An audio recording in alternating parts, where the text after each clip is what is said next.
denial in some sense in this current matchup, but I don't know what exactly forced them to the point where they really need to double down like that. I feel like this is potentially a pocket pick coming out from the side of Powerful.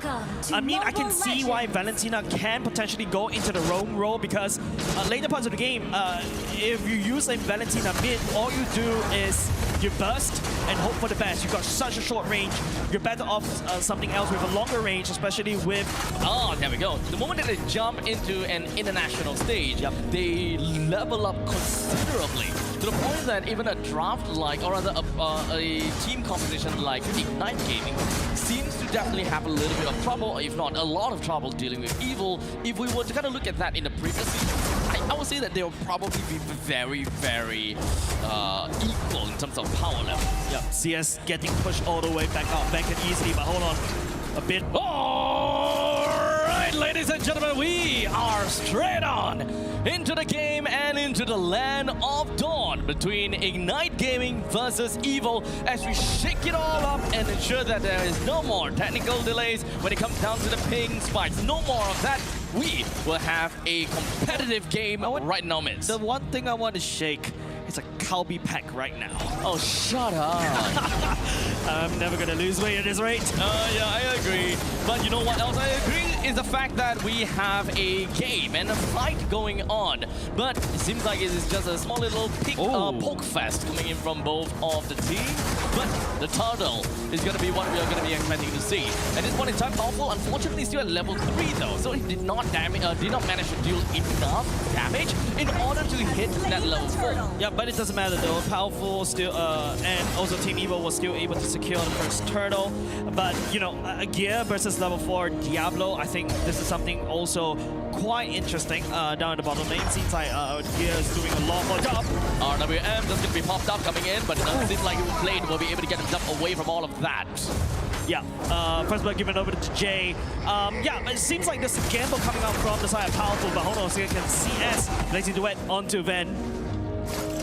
As we see that the members who are coming in from the side of EVIL, they want to play things a little bit in a slower kind of form, but down to the bottom lane, that is where Diablo is trying to go for something against Gear as he gets himself right out of there, flickers himself, and tries to go in and out of it. Yeah, burns a flicker, burns the ultimate, but that's also time wasted by the side of Ignite Gaming, focusing on Gear for now, but, you know, currently, I'm still not sold by Powerful's Valentina as of yet.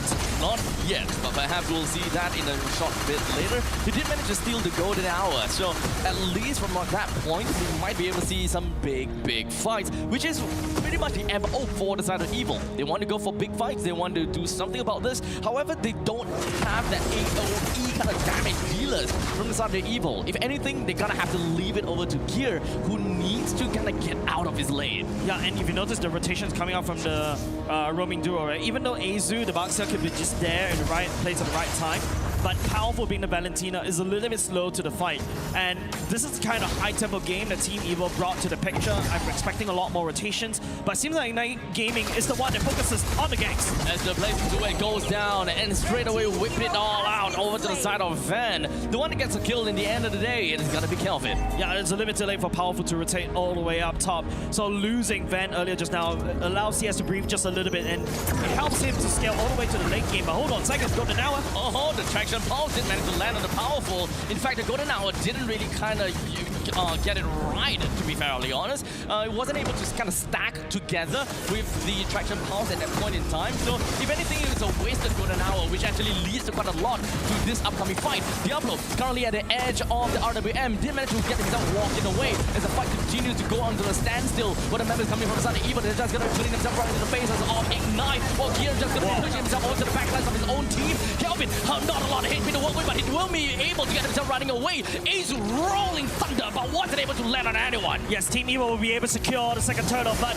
Ignite will be able to take another head earlier just now. But, you know, you start to see Powerful has to come in a little bit too much, jump all the way to the back, and then the golden hour does slow down Ignite Gaming tempo just a little bit.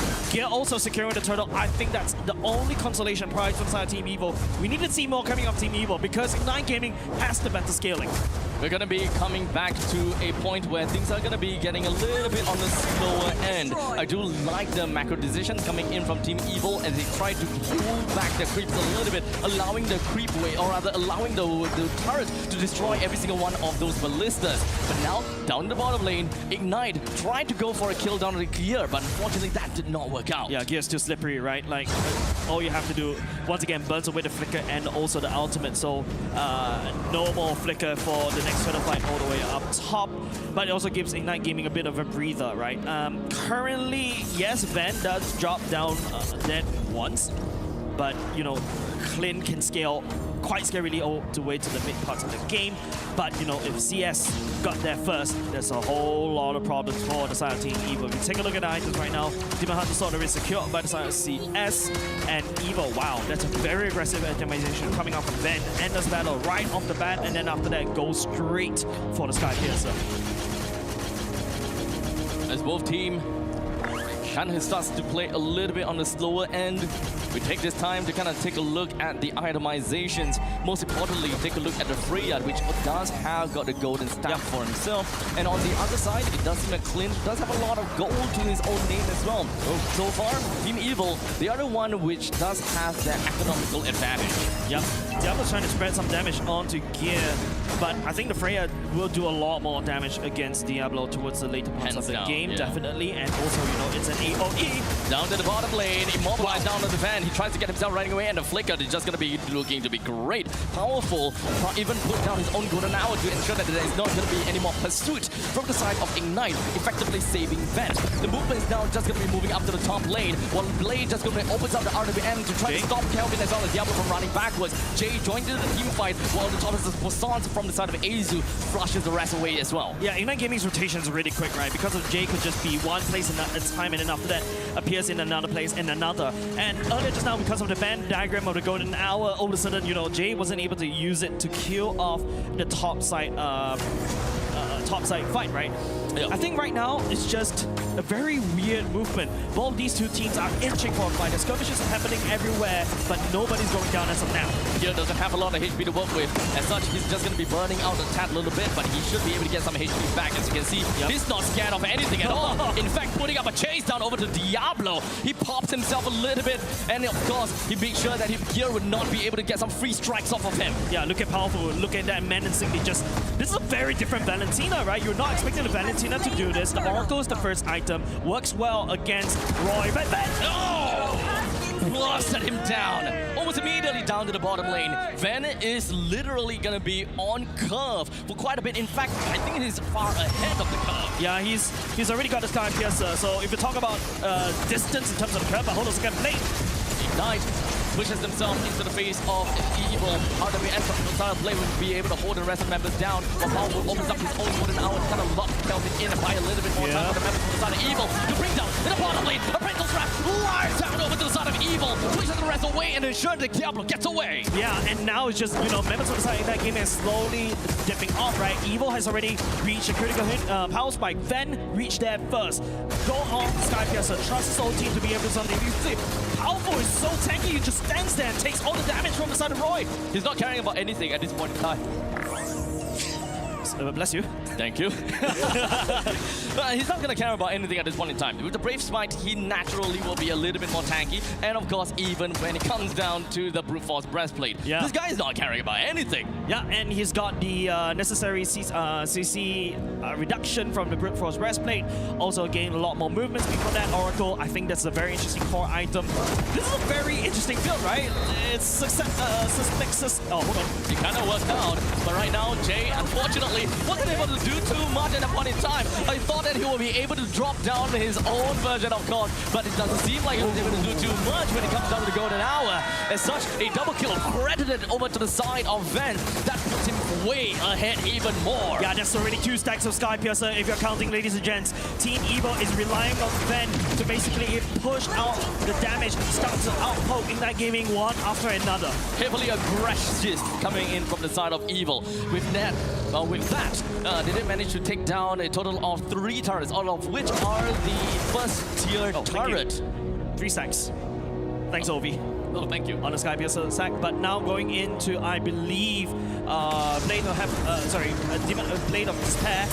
And also, don't forget, Van has already secured another critical item, right? The Malefic Gun, which means that, you know, CS has to play a little bit scary. Don't forget, CS needs to die, and that's where Van first skill goes into shine. There's a bit, albeit short range, but it's a massive burst. If CS doesn't play his cards right, he's going to get busted down even before the Blazing Duel even finishes. It does seem like right now, Ignite Gaming, they are in no shape to be able to contest for the Lord. As we mentioned before, EVIL wants to play for the early game. They may not be able to get the 10,000 gold within 10 minutes, but at this point in time, they are far ahead enough to be able to do a number. Out of ammo opens up, Jay was trying to get himself right into the face of the enemies, does not have the golden hour. As such, they bring him down as well, both the Marcel as well as CS. Yeah, that's a very interesting interaction, right? If you notice, Powerful was literally running around the golden hour from Jay, and he's immune to all of that. And even though Jay was thinking that he could actually catch up to Powerful, Valentina, I don't know, this hero is just making our lives a lot more confusing. At this point in time, I don't even know whose golden hour is this. Whether it's a golden hour or a hot golden minute.